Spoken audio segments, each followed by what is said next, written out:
하나님이 왜 이스라엘 백성들을 애굽에서 이끌어내셨는가?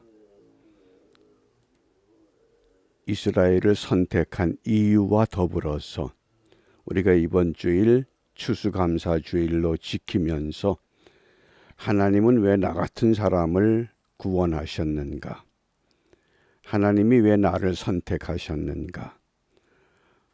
우리가 그 은혜를 깨달아야만 온전한 감사가 고백될 수 있습니다. 이스라엘을 선택한 이유가 출애굽기 19장 5절 6절 말씀에 소개가 됩니다. 우리 이미 읽었던 말씀이지만 다시 한번 함께 읽습니다. 세계가 다 내게 속하였나니 너희가 내 말을 잘 듣고 내 언약을 지키면 너희는 열국 중에서 내 소유가 되겠고 너희가 내게 대하여 제사장 나라가 되며 거룩한 백성이 되리라. 너는 이 말을 이스라엘 자손에게 고할지니라. 두 가지 이유 때문에 하나님께서 히브리 백성을 선택하셨다고 말씀합니다. 첫 번째는 제사장 나라로 세우기 위해서.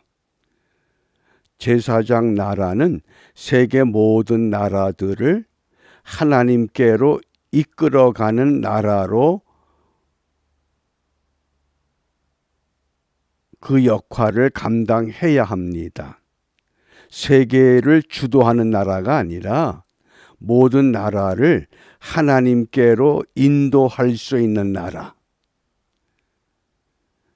그러기 위해서는 수반되는 삶이 거룩한 백성의 삶을 원하십니다. 그러면 오늘 이 시대를 살아가는 우리들의 하나님이 왜 나 같은 사람을 선택하셔서 나를 구원하셨는가? 이스라엘 백성들이 우리가 흔히 노벨상을 가장 많이 받은 민족이다. 굉장히 우월한 민족으로 우리가 평가하지만은 그것은 우리 하나님 편에서 보면 우월했기 때문에 선택한 것이 아니라고 하는 분명한 목적에서 어긋나면 안 됩니다. 제사장 나라와 거룩한 백성이라고 하는 것, 이것을 우리가 분명히 기억해야 합니다. 바꿔 말하면 하나님이 저와 여러분을 선택한 이유는 이 시대를 살아가는 우리들이 이 시대를 향해서 제사장 나라 역할, 거룩한 백성의 역할을 하도록 우리를 부르시고 우리를 선택하셨고 우리를 사랑하셨다고 하는 것. 이것이 하나님이 우리를 부르신, 우리를 향한 우리에게 주신 사명입니다. 우리가 이 본분을 잊지 말아야 됩니다. 이게 분명히 자각될 때 그에 따른 감사가 있고 그에 따른 하나님에 대한 온전한 고백과 찬양이 따라올 수 있습니다. 그렇기 때문에 오늘 이제 25장에서 무엇을 말씀하시느냐? 24장에서는 언약을 주시고 언약에 대한 피의 언약식을 말씀하셨습니다. 언약만 주신 것이 아니라 언약을 완전히 이행할 수 있는 언약 예식, 피의 예식을 마치셨습니다. 그리고는 이제 25장에서 특별히 세 가지를 분부하시는데 먼저 1절부터 9절에서는 재물을 가져오라고 하십니다. 애굽에서 나올 때에 그냥 나오게 하신 것이 아니라 주위 애굽 사람들로부터 많은 물건들을 가져오게 하셨습니다. 갑자기 노예로 살던 사람들이 애굽 사람들에게 금과 은과 놋과 청색, 자색, 홍색, 가는 배실, 염소 털, 붉은 물들인 수양 가죽, 해달 가죽, 조각목, 등류, 광류, 호마노, 각종 보석, 이게 왜 필요하겠습니까? 생각도 못한 것들을 전부 가지고 나오도록 하셨습니다. 하나님이 의도하신 게 있습니다. 생각도 못했던 사람들에게 하나님은 이미 의도하셨습니다. 우리를 부르시고 우리를 선택하셨을 때 우리가 생각도 못한 것을 하나님은 이미 의도하셨다고 하는 사실입니다. 무엇 때문에? 8절과 9절에 보면 하나님의 성소를 만들기 위해서, 하나님의 성소의 기구를 만들기 위해서, 그래서 하나님의 성소를 하나님의 식양대로 만들어라. 하나님의 설계도대로. 그래서 오늘 세 가지를 말씀하시는데 10절부터 22절에서는 언약궤를 만들어라. 언약궤에 대한 말씀. 그 언약궤의 그 뚜껑이 속죄소가 됩니다. 또 23절에서 30절은 그 진설병 떡상을 말씀하십니다. 31절에서 40절이 등잔대, 등대, 등대를 말씀을 하십니다. 그런데 오늘 이 궤를 만들라고 말씀을 하십니다. 본문에서는 궤라고 말씀을 하시는데 성경에서는 이 궤에 대한 명칭이 다양하게 소개가 됩니다. 이 궤를 어떻게 말씀을 하셨느냐? 10절 말씀에 보면 그들은 조각목으로 궤를 만들되, 궤라고 하는 것, 쉽게 말하면 상자 그런 뜻입니다. 한문자로 궤인데 함궤, 상자궤 그런 뜻입니다. 궤를 만드는데 장이 2규빗 반, 광이 1규빗 반, 고가 1규빗 반이다. 그래서 출애굽기를 읽다 보면 이 장막의 성막에 대한 내용이 반복됩니다. 왜 반복되느냐? 25장부터 30장은 성막의 설계도를 말씀하신 겁니다. 그리고 35장부터 40장은 이 설계도대로 지혜로운 두 사람 부살렐과 오홀리압을 세워서 그 식양대로 이 모든 것들을 제작하는 과정을 다시 한 번 더 강조한 것을 말씀한 겁니다. 그러니까 설계도를 잘 공부해 놓으면 그 제작하는 과정은 그대로 우리가 진행하기가 쉽습니다. 그러니까 반복해서 그만큼 중요하다는 겁니다. 그래서 이 모든 것들을 식양대로, 식양이 뭡니까? 설계도대로. 그러면 하나님께서 사람을 지으실 때에 어떻게 지으셨습니까? 하나님의 형상대로 똑같습니다. 하나님이 그냥 적당하게 만든 것이 아니라 하나님의 형상대로. 마찬가지로 성막을 지으실 때도 하나님의 식양대로, 성소의 기구도 하나님의 식양대로, 하나님의 질서대로 이 모든 것들을 지으셨다고 하는 것. 그런데 특별히 이 성막의, 이 성소의 기구들을 만들 때에 조각목이라고 하는 걸 사용하십니다. 우리 한국에는 없는 나무이기 때문에 쉽게 설명하면 이 조각목은 가시가 있는 아카시아 나무과에 속합니다. 그래서 아카시아 나무 정도로 이해하면 쉽습니다. 그러면 이 궤를 성경에서는 어떻게 소개가 되느냐? 히브리 말로 궤를 아론이라고 발음합니다. 모세의 형이 아론인데 이 궤가 아론이라고 하는 단어를 사용합니다. 그래서 여러 가지 명칭, 언약궤, 증거궤, 법궤, 나무궤, 만군의 여호와의 궤, 여호와의 궤, 하나님의 궤, 이스라엘 신의 궤, 주의 능력의 궤, 거룩한 궤, 온 땅의 주 여호와의 궤. 이것 외에 또 한 가지 창세기 마지막 50장에 보면 요셉이 죽었을 때에 입관하였더라. 관도 그게 상자입니다. 그것도 궤, 아론입니다. 그래서 이 궤라고 하는 것, 우리가 흔히 그냥 언약궤, 증거궤, 법궤, 여호와의 궤 주로 이렇게 기억하지만은 다양한 명칭으로 성경에서 사용되고 있다고 하는 것, 히브리 명칭은 아론이다. 이 정도로만 기억해 주시면 됩니다. 그러면 좀 더 구체적으로 이 궤의 상징이 무엇을 의미하느냐? 우리가 궤라고 하는 것, 이 궤의 뚜껑이 속죄소라고 하는 것과, 그리고 이 궤 언약궤는 어디에 놓아둡니까? 지성소라고 하는, 성소와 지성소, 그 휘장 뒤에 지성소에 이 언약궤를 놓아둔다고 하는 것.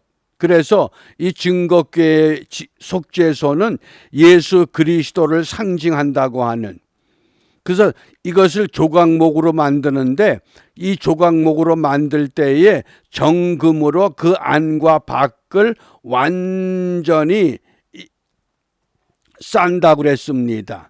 그러니까 금으로 싼다고 하는 것은, 금은 두 가지를 상징하는데 변함이 없는 믿음을 상징하고, 또 하나는 금은 예수님을 뜻합니다.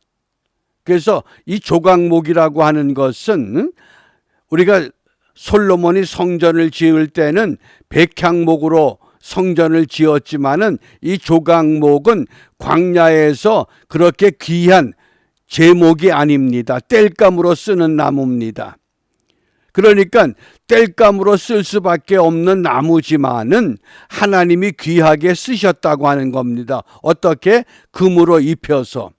저와 여러분들이 쓸모없는 인간 같지만은, 죄인 같지만은 하나님이 그리스도의 보혈로 우리를 덧입혀서 용서해 주셔서 하나님의 거룩한 백성으로 우리를 불러주셨기 때문에 우리가 그런 하나님의 특별한 부름을 받은, 사랑을 받은, 은총을 받은 하나님의 백성이 되었다고 하는 것, 우리가 이것만 생각해도 진정한 감사가 무엇인가를 깊이 생각할 수 있습니다.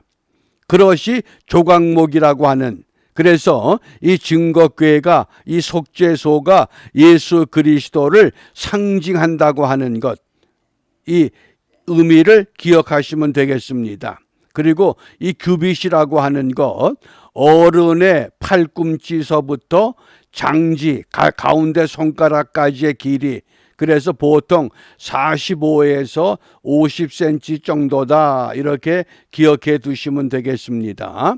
그리고 두 번째 우리가 만드는 것이 떡상이라고 합니다. 그래서 이 떡을 레헴 파님이라고 그러는데, 우리가 베들레헴 그러죠. 레헴이 이 떡이라는 겁니다.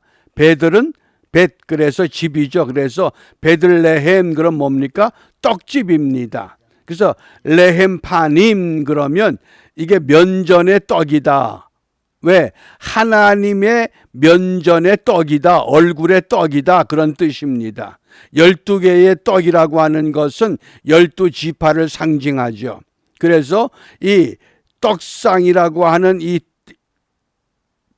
떡의 모습은 뭐냐? 그래서 우리 예수님께서 내가 생명의 떡이다 그랬습니다. 그래서 이 떡은 예수님의 생명을 상징하기도 하고 12개는 12지파를 상징하는 겁니다. 그러니까 우리가 매월 첫 번째 주일 때에 성만찬을 하는데, 그 성만찬의 의미가 유월절을 상징하는 겁니다. 이스라엘 백성들이 애굽에서 나올 때에 어떻게 나옵니까? 무교병을 먹고 어린 양의 피를 문설주와 문지방의 바름으로 인해서 나올 수 있었고, 그것을 우리 예수님께서 십자가에 못 박히시기 전에 제자들에게 이것은 너희를 위하는 몸이다, 너희를 위해서 흘리는 언약의 피다, 결국은 유월절을 상징한 겁니다. 그것이 우리가 오늘도 이런 예식을 통해서, 우리가 이런 유월절의 기념, 우리 예수님의 언약의 이 피와 언약의 떡이구나 하는 것. 그래서 이 언약궤를 통해서 예수님, 또 이 떡상을 통해서 우리 예수님, 우리가 이것들을 묵상하고 생각하면 됩니다. 그 다음에 세 번째가 이 등대입니다. 등잔대. 이 등잔대는 금으로 만드는데 언약궤와 또 떡상은 나무라고 하는 이 재료가 사용이 됐지만은 등잔대는 완전히 금으로만 사용합니다. 금 1달란트입니다. 1달란트가 요즘으로 하면 대략 34kg라고 합니다. 그런데 이 34kg의 금을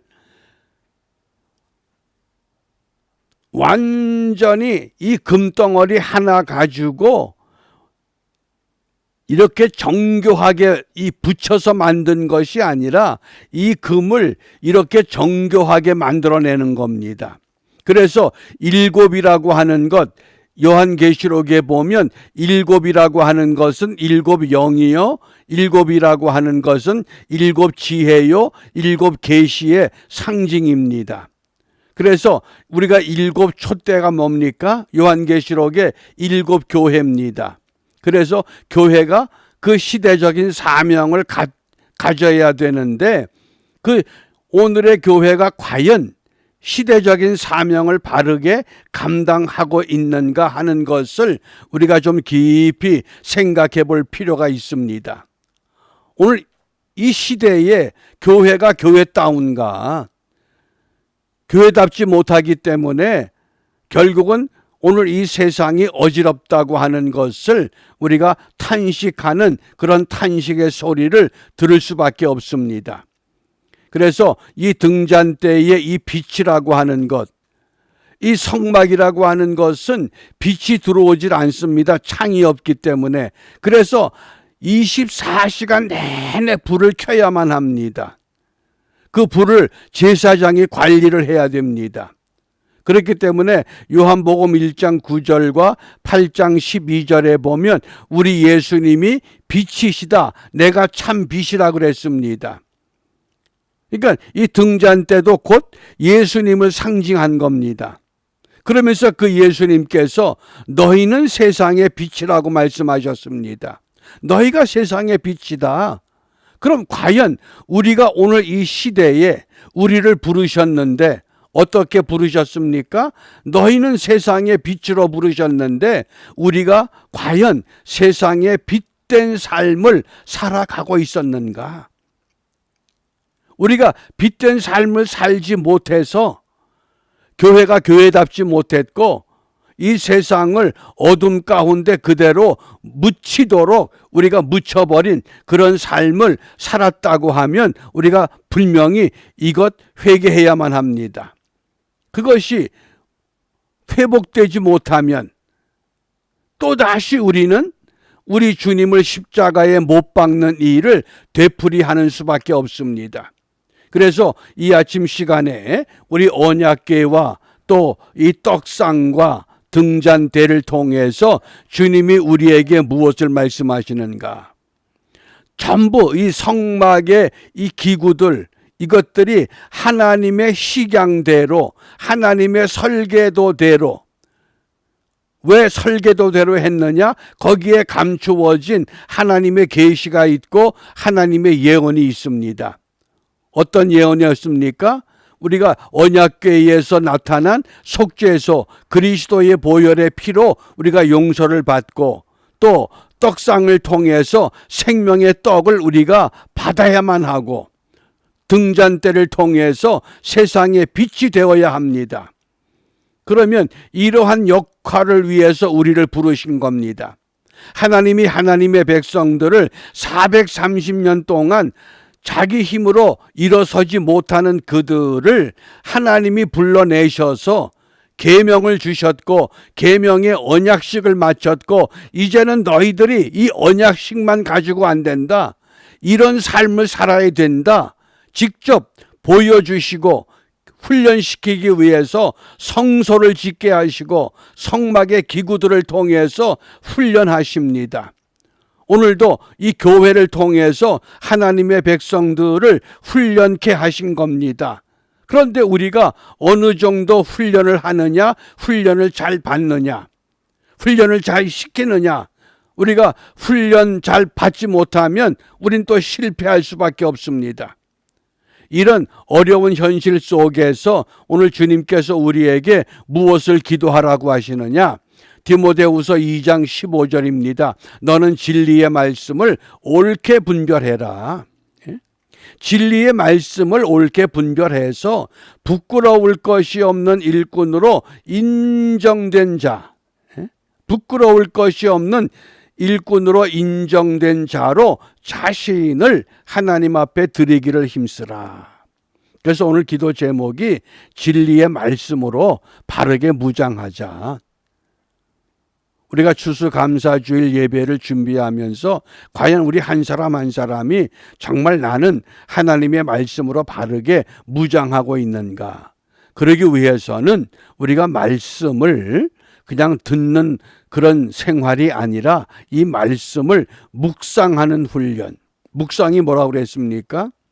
라틴 말의 묵상이 메디켈루스라고 하는 것인데 그 메디켈루스라는 단어에서 영어의 메디신이라고 하는 약이라는 단어가 파생합니다. 아무리 좋은 약이 있다 할지라도 그 약은 내가 복용해야만 효과가 있습니다. 바꿔 말하면 아무리 좋은 말씀이라도 듣기만 하면 소용이 없습니다. 내가 그 말씀을 먹어서 내 삶에 적용해서 내가 실천할 때 그것이 올바른 묵상이라고 하는 겁니다. 그래서 이런 진리의 말씀으로 우리가 잘 훈련받아서 오늘도 이런 훈련을 통해서 우리 이번 주일 함께 추수감사주일 예배로 모일 때에 이 훈련이 우리의 삶을 주님 앞으로 바로 세울 뿐만 아니라 이 흔들리는 이 땅을 바르게 세워서 올바른 방향으로 함께 나아가는 일에 힘을 모으고 그 힘이 모아져서 방향을 잃어버린 사람들, 갈 바를 모르는 사람들, 그들을 올바른 방향으로 이끌어가는 일에 성공하는 우리 모두가 되시기를 주님의 이름으로 부탁합니다. 기도하겠습니다. 은혜로우신 아버지 하나님, 저희들을 하나님의 백성으로 불러주시고 교회와 예배를 통해서 하나님의 말씀을 통해서 하나님의 백성답게 살아가도록 새벽마다 우리를 깨우시고 이 말씀을 전하고 듣게 하시고 깨닫게 하십니다. 비옵기는 하나님의 말씀이 우리의 삶에 바르게 적용되고 실천하여 열매를 맺고 결실을 얻어서 이 땅에서 우리 한 사람 한 사람 올바른 삶의 이정표가 되어져 세상 사람들이 방향을 잃어버렸을 때 우리의 삶의 모습을 보고 하나님 앞으로 나갈 수 있는 방향을 찾게 하시고 올바른 방향으로 함께 그 목표를 향해 감으로 말미암아 다시 한번 하나님의 질서가 회복될 뿐만 아니라 소망이 없는 곳에 소망을, 사랑이 없는 곳에 사랑을, 희생이 없는 곳에 희생을 심어가는 일에 모든 성도들과 교회가 하나가 되도록 인도하여 주시옵소서. 이러한 부흥의 불길이 교회마다 성도들의 가슴에 뜨겁게 타오르는 이 한 주간 되게 하시고 모든 교회가 추수감사주일 예배를 형식으로만 드릴 것이 아니라 진정한 감사로 함께 예배하며 감사의 열매가 주님 앞에 드려질 때 세상을 변화시키는 변화의 물결로 타오르게 하여 주시옵소서. 예수님 이름으로 기도합니다. 아멘.